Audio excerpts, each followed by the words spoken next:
The White House is known as the people's house.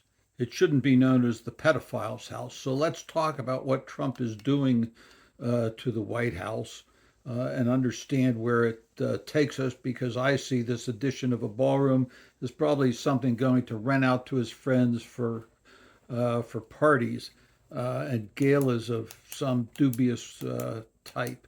So I've had the privilege and the opportunity a number of times of being in the White House, including being in, not in a meeting, but seeing the Oval Office.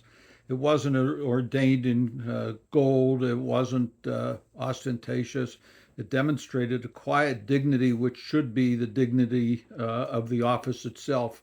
You don't need trims in gold to prove that you're important or you have power. In fact, it should be exactly the opposite. Now they want to build some monstrosity ballroom next to it that will destroy the people's house, because it's not Trump's house, it's the people's house.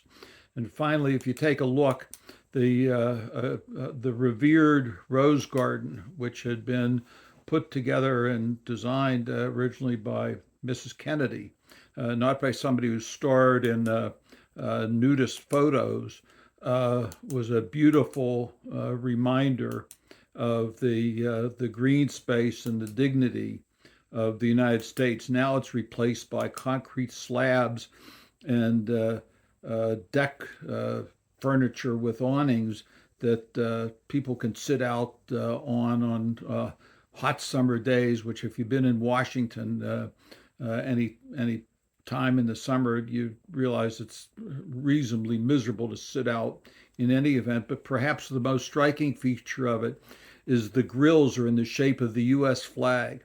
So think about that. Think for a minute. If somebody else had put grills where storm sewers leaked down to that look like U.S. flags, how the MAGA people would be up in arms and the disgrace it would be to an American flag to be operating as a sewer.